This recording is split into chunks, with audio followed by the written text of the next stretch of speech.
Hi, everyone. This is Renee Rentmeester. I'm the creator and executive producer of the Cooking Without Looking TV show and podcast. And today I'm here with Mike Smith. Mike, how's it going? It's going pretty good. And you, Renee? It's going great. It's going great. We're all here on time, so like that makes me happy. So, hey, Mike, tell us a little bit about yourself and your blindness. So I was born with underdeveloped optic nerves hypoplasia. They're not exactly sure why. I was the only family member that's ever had it.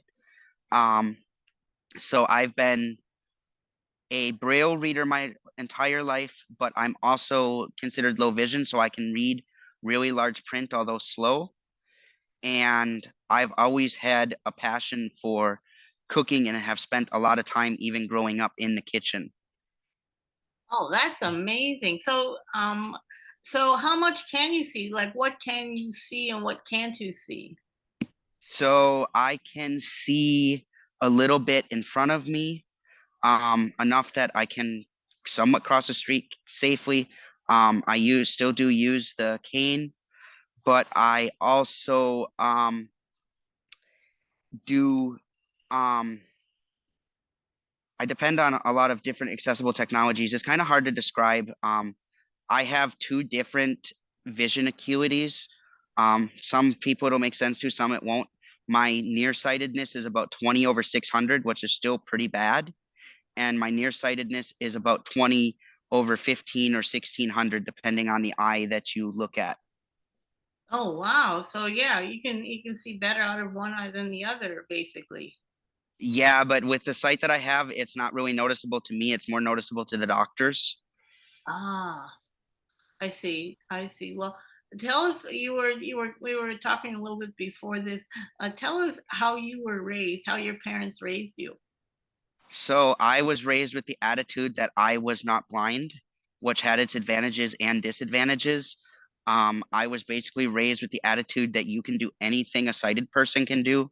You just may have to try a bit harder. Like I grew up in the middle of nowhere and moved to the big city when I was about 7. So, and I still spent a lot of time out in the farm, out in my grandpa raised about 20 cows up until probably the 2000 middle to early 2000s. And so I spent a lot of time out there and learned how to drive things that a lot of people haven't driven and things like that because I was raised not sighted, because I was raised more sighted than blind. I also went mostly to an all sighted school. I played sighted sports in middle school and high school as well. So is your sight, is it going down or is it staying about the same? They said that it'll stay about the same because basically, as the doctor put it, I have nerves that are kind of like a newborn baby. So they've just never fully developed, and there is a chance, very slight, that I could get my sight back. Oh. I was just at an eye appointment, I think back in June. I don't go as often as I probably should because there's not really a point. But going into a program that I enrolled in, I needed a new eye exam.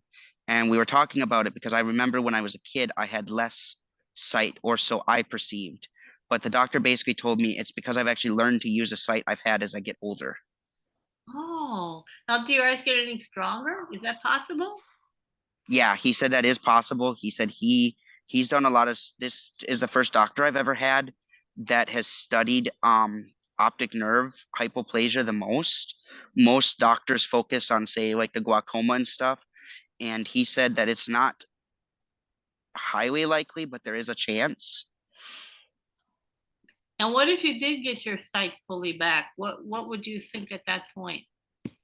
I think because I can see a lot of what the world is like around me, I don't think it would make much of a difference, except for the fact that I could drive, which I mean, not legally I'm not supposed to, but I have done it. Oh God. So, I mean, Are you going to put that out on Facebook and warn us? yeah, well, I don't usually drive on the roads. So if somebody takes me driving, it's usually out on a piece of property. So Uh, that's a most great mo idea. most of the rest of you guys are safe. Well, you know what? Somebody mentioned that a couple weeks ago. Like if you're blind and you really have a yearning to drive, just to maybe go out into a parking lot when like there's no one there, like early in the Yep. morning, something, I and think it's our system. I think it's an experience that every blind person should have, because I do believe that, being being a blind person, you do miss out on so many things that mean a lot to sighted people. Like I have a friend who I love um learning about how to restore old cars and things like that. And I have a friend who is completely blind who has restored a Mustang. And Wow. so him and I talk back and forth, and he suggested that I get in with small engines. I took small engines in high school, but of course I'm relearning everything because it's been so long. Sure. Sure. Well, also you mentioned a little while ago that you actually went to culinary school. Tell us about that I experience. so it was a frustrating experience. I lasted about 2 weeks in culinary school. Oh my. Um, I was doing really well, but the one thing about culinary school is you learn the French way to do things, because a lot of our culinary is based off of the French methods. Right. So you have to learn how to julienne and make what they call paisans and cubes, and it's to the point where they bring a ruler around when you make your cuts in the morning, and they measure your cuts. Oh my God. And I struggled. I can make fairly decent cuts. My cuts aren't great, but they aren't anything that would make a dish look absolutely horrible. It's never going my dish is never going to be that top shelf that you see on some of these cooking shows. Right. Um, it'll taste just as good. It just will not have the presentation because my cuts are a little off, and I could have probably learned these cuts if the chef was willing to take some time. And so what happened basically is I asked for extra help. The school said we can't accommodate you, and they basically gave me two options. You can either be unenrolled from the class, or you can continue on, and the chances of you passing the one class are very slim. Oh, that's Even if I horrible. were even if I were to do well on everything else, I would still pass that class, and I would have spent the next 2 years repeating that class every semester. Which, I mean, maybe wouldn't have been a bad thing, but it would have definitely extended how long I was in culinary school. And that's a lot of money to be forking out. Yeah, and when you say making cuts, you mean like if you're cutting vegetables in a certain way, the juliennes? Yep, you have to do vegetables. One of the first things when you come in is they inspect your uniform. You're supposed to have a nicely pressed uniform. There's not supposed to be any stains on it. You're supposed to bleach your chef whites. They do an inspection on that. And then your next job is to set out a tray of all the tools you'll need for the day. They grade you on that. And then the next thing is they grade you on your cuts. So they give you like carrots, celery, onions, and you have to cut all of those. They tell you what they want the shapes cut into. Oh, well The now. onion was probably the easiest part. Ah, yes, yes. Well, how do you cut an onion? So when I do an onion, the biggest thing is to make sure your onion is level, and you want to minimize as much food waste as possible. So what I do is I cut one end off the onion and keep the root end attached, and then I cut through the root to cut the onion in half again, and then I square the onion. And if I'm going to do like little squares, I will cut strips into the onion, and then I go back and cut the opposite way to make those squares. Because at that point, the root's still attached. So if you don't cut all the way through, you can make really nice squares. And by cutting off the side pieces of your onion and shaping it into something you can work with, and it's the same with a carrot, if you cut it into something you can work with, you can always find a use for those extra scraps. Oh, that's cool. Well, you know what? Me with the extra scraps would just throw it into a slow cooker and make some soup out of it. I do that, or I make when I'm actually in my own place, I tend to make my own chicken or beef stock. So those pieces are really good for that because at the end, you're going to end up straining them out and throwing them away anyway. So at least you're getting the use out of them. And the flavor. Yep, you're getting the use and the flavor. Don't ask me about my experiments with clear stock. That is very difficult. Well, tell us what you're up to now. You said you were working in a restaurant and a special program for the blind. So they have a program. A lot of people know it as Randolph Shepherd. It was signed, I think, around 1935 or 1936 when President Franklin D. Roosevelt was trying to help us through the Great Depression.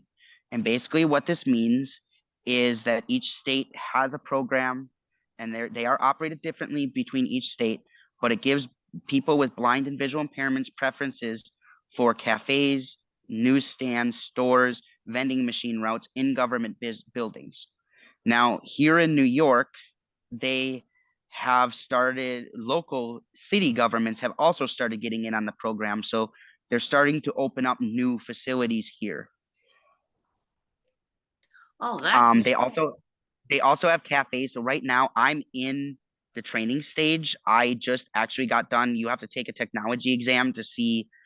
They basically give you all the training. They're giving you all the tools. They're covering your rent, your equipment costs. You own the business, but they're covering everything to make you successful. And so basically, after a certain amount that you make, you pay what's called a tax that goes back into the program so they can keep giving you new equipment and making the program better. oh, that's tremendous. What a great program. Uh, And they knew that I was into cooking, so they partnered me up for what they call work experience training with a gentleman who's running a cafe. And so he's teaching me how to run it as a blind person. is he blind? Yes, he is. Ah, okay, okay. And what have you learned? What have you found to be interesting so far? Actually, right now, he actually just went into the hospital yesterday. This is my second week there. I'm Oh, there until I'm there until December. So I was started off on cash last week, and I had never I sc- not to brag, but I scored the highest score on the technology exam here in the yay, state. brag. And so I taught him how to use the speech on his Square reader. And I had never actually used the Square system before. And so so far what I've learned is I spent a lot of time on cash, and learning to do cash as a blind person. It's something you kind of sit there and think, well, I'm never going to be able to do that if you've never had the experience with it. And once you have the experience, you're like, for me, it just opened up a whole thing of, if I can do this, then there's a lot of other stuff I can do. Sure, exactly, exactly. Well, tell us about the recipe you sent us. So I sent you a recipe for what I call beef tips and gravy. It's not as traditional as what everybody else would be using, but there was a lady when I first moved out on my own. I knew how to cook, but she taught me some skills because she was blind. She taught me some skills that she picked up, and this was one of the first recipes that she taught me, and I've of course modified it over the years Sure. from what she taught me. And I everybody seems to like this recipe. It's simple, it's easy to make. It's basically one pan if you don't count the rice. Ah, So it's very simple. Um, the ingredients are simple. I mean, there's lots of things you can do with this recipe. so just if you want, Mike, just run us through the recipe a little bit. So the way I do it is I buy a package of stew meat, and I cut the stew meat down into bite-sized pieces. And I also cut up an onion. You can cut the onion any way you like. In fact, I am going to be trying it a different way this next time I make it, because I used to make it with slices with squares. I used to cut my onion into squares, onion and pepper into squares. Mhm. This next time I'm going to go with a thin slice because I think it will give the texture. I think it'll give it a bit different texture. I like the idea of the onion strings. Oh, And then I add red and green peppers. The original recipe does not call for that. Those I do cut into squares. And you're gonna want to make whatever rice that you like to eat on the side. And you're also going to need a package of gravy mix, and you're going to need a little bit of cream cheese. Oh, So that sounds good. basically, it's really good. So basically, what you're going to do is you're going to fry your meat with your vegetables.